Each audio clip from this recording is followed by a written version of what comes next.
नमस्कार। आज बाल राम कथा पाठ्य पुस्तक के अंतर्गत हम दो वरदान पाठ की व्याख्या देखेंगे।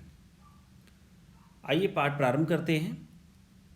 इससे पहले हमने पढ़ा था जंगल और जनकपुर, आप सभी ने देखा था। वहाँ राम जो हैं बहुत सारे राक्षसों को मारते हैं और महर्षि विश्वामित्र की को यज्ञ को पूर्ण करते हैं। उसके पश्चात वो मिथिला चले जाते हैं और मिथिला में ही चारों राजकुमारों राम लक्ष्मण भरत शत्रुघ्न की जो शादी है वो राजा जनक की पुत्रियों से हो जाती है। अब यहाँ पे जो पाठ है दो वरदान, ठीक है। अब क्या दो वरदान है इसको देखते हैं हम सभी लोग। इसका शीर्षक है दो वरदान।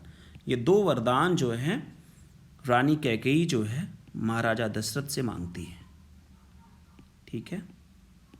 रानी कैकेयी जो कि भरत की माँ है वो दशरथ से मांगती है।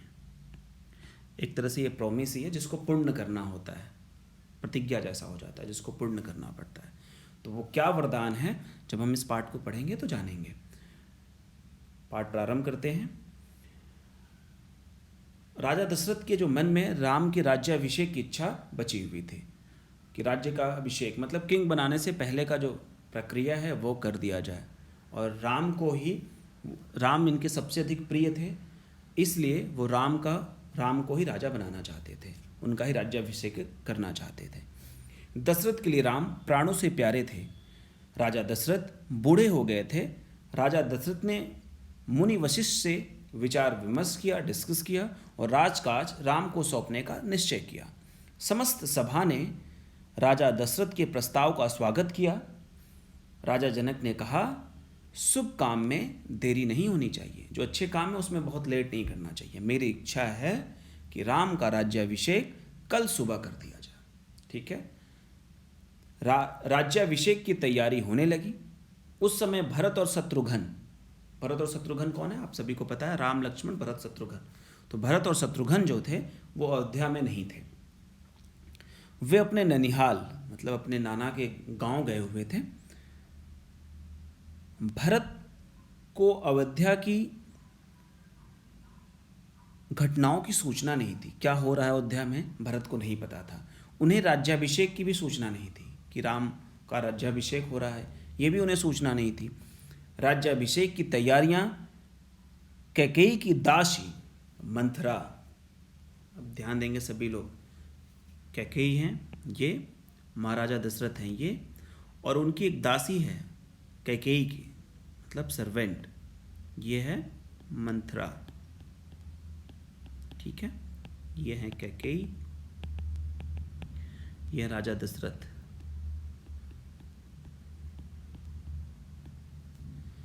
तो ये मंथरा को उसने भी देखा। यह सब देखकर वह जल भुन गई, मतलब उसको अच्छा नहीं लगा। मंथरा को राम का राजा बनना या राज्याभिषेक उनका होना अच्छा नहीं लगता है। आगे है, राम का राज्याभिषेक उसे षड्यंत्र लगा। षड्यंत्र मतलब कोई प्लान लगा, ठीक है। कैकेयी का हित उसके लिए सर्वोपरि था। वो सोचती थी कि कैकेयी की ही भलाई हो, जबकि राम जो है वो कौशल्या के लड़के थे, ठीक है। आगे है, उसने राजमहल में जाकर कैकेयी को भड़काया कि तेरे ऊपर भयानक विपदा आने वाली है, तुम बहुत कष्ट में होने वाले, दुख आने वाले हैं तुम्हारे लिए। देखो ये समझा रही है कैकेयी को, ठीक है। यह सोने का समय नहीं है, ये तुम्हारे सोने का समय नहीं है। महाराज दशरथ ने राम का राज्याभिषेक करने का निर्णय लिया है, ये डिसीजन लिया है कि राम का राज्याभिषेक किया जाएगा, और अब जो है युवराज होंगे राम, अब जो प्रिंस होंगे वो राम, ठीक है। आगे है, यह एक षड्यंत्र है, ये एक प्लान है। भरत को जानबूझकर ननिहाल भेज दिया गया है।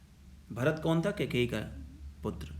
तो भरत को एक प्लान के तहत ही, एक जो है षड्यंत्र के तहत ही इनके नाना के यहाँ भेज दिया गया, इनके ननिहाल भेज दिया गया है, और समारोह के लिए बुलाया तक नहीं है। ये जो राज्याभिषेक हो रहा है उसके लिए उनको कोई इनविटेशन नहीं दिया गया, कोई निमंत्रण नहीं दिया गया। यह एक प्लान है, ऐसा समझा रही है मंत्रा। किसको? कैकेयी को समझा रही है। ठीक है। कैकेयी ने पहले तो मंत्रा को इस प्रकार के विचारों के लिए डांटा फटकारा। कैकेयी पहले इनको डांटती है खूब कि तुम ऐसी बातें क्यों कर रही हो। जब उसने और भड़काया, लेकिन मंत्रा मानती नहीं है, वो और भड़काती है कैकेयी को। ठीक है। तो कैकेयी पर मंत्रा की बातों का असर होने लगता है। अब धीरे धीरे इसकी बातों का इफेक्ट जो है कैकेयी के ऊपर, प्रभाव जो है पड़ने लगता है। उसकी आंखों में आंसू आ गए। अब कैकेयी की आंखों में आंसू आ जाते हैं। फिर वो पूछती है कि क्या उपाय है। तो मंत्रा जो है रानी को याद दिलाती है कि महाराजा दशरथ ने तुम्हें 2 वरदान दिए थे। जो शीर्षक है, जो टाइटल इसका, 2 वरदान। ठीक है। एक में भरत के लिए राजगद्दी मांग लो। एक में मांग लो कि भरत ही युवराज बनेंगे, राम नहीं बनेंगे। कौन बनेगा युवराज? भरत। युवराज भरत बनेंगे। ये पहला वरदान। ठीक है। और दूसरा क्या वरदान मांग लो? तो उसने कहा कि राम के लिए 14 वर्ष का, राम को 14 वर्ष का वनवास। वनवास मतलब जंगल में रहना। और कितने समय तक? 14 ईयर्स तक।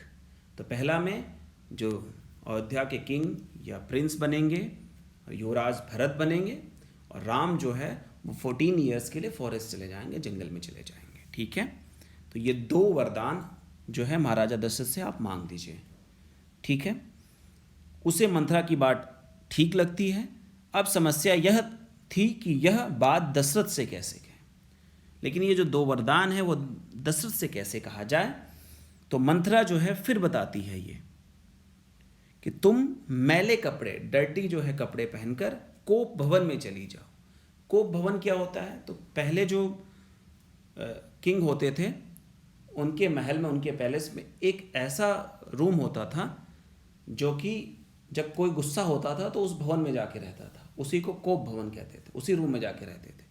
तो तुम गंदे कपड़े पहन के उस कोप भवन में चली जाओ, और महाराज के आने पर क्रोध दिखाना और बात मत करना उनसे। जब वे मनाएं तब उन्हें पिछली बात याद दिलाकर वचन मांग लेना, प्रॉमिस उनसे करा लेना। ठीक है। कैकेयी इसके लिए तैयार हो गई। कैकेयी रेडी हो जाती है। कैकेयी कोप भवन में चली जाती है। ये देखो, अब कैकेयी, ये कोप भवन है। ठीक है। ये हैं कैकेयी, और ये कपड़े जो है मैले कपड़े पहन के वहाँ चली गई हैं। राजा दशरथ वहाँ पहुँचे। अब राजा दशरथ देखो वहाँ पहुँच गए हैं। वहाँ का दृश्य देखकर वे हैरान हो गए। उन्होंने रानी को मनाने की बहुत कोशिश की। राजा दशरथ ने राम की सौगंध खाकर वरदान देने का संकल्प दोहराया। कैकेयी ने मौका देकर कह दिया कि कल सुबह राम के स्थान पे, राम की जगह पे भरत का राज्याभिषेक होना चाहिए। कौन राजा युवराज बनेगा? तो भरत बनेंगे। और राम को जो है 14 ईयर्स के लिए फॉरेस्ट में, जंगल में भेज दिया जाना चाहिए। यह सुनकर दशरथ का चेहरा सफ़ेद पड़ गया। वे मूर्छित होकर गिर पड़े। यह सुनते ही महाराजा दशरथ बेहोश होकर के गिर जाते हैं। होश आने पर वे बड़े रिक्वेस्ट से बोलते हैं, यह तुम क्या कर रही हो? मुझे विश्वास नहीं होता कि मैंने यही सुना है। कैकेयी अपने जिद पर अड़ी रही। कैकेयी ने स्मरण कराया, याद कराया अपने वचन से पीछे हटना रघुकुल का अनादर है। रघुकुल की ये परंपरा है कि वो जो प्रॉमिस करता है वो करता है। तो आप ऐसा ना करके इस परंपरा को तोड़ रहे हैं, इस ट्रेडिशन को तोड़ रहे हैं। ठीक है। आप वरदान नहीं देंगे तो मैं विष पीकर आत्महत्या कर लूँगी। अगर आप ये वरदान नहीं देंगे तो मैं सुसाइड कर लूँगी, आत्महत्या कर लूँगी। ठीक है। यह कलंक आपके माथे होगा। राजा दशरथ यह सुन नहीं सके। वे बेहोश होकर गिर पड़े। कैकेयी अपनी बातों से टस से मस नहीं हुई और सारी रात जो है इसी प्रकार से बीत जाती है। तो ये रहा आज का पाठ 2 वरदान। आशा है आप सभी लोगों को यह पाठ समझ में आया होगा। धन्यवाद।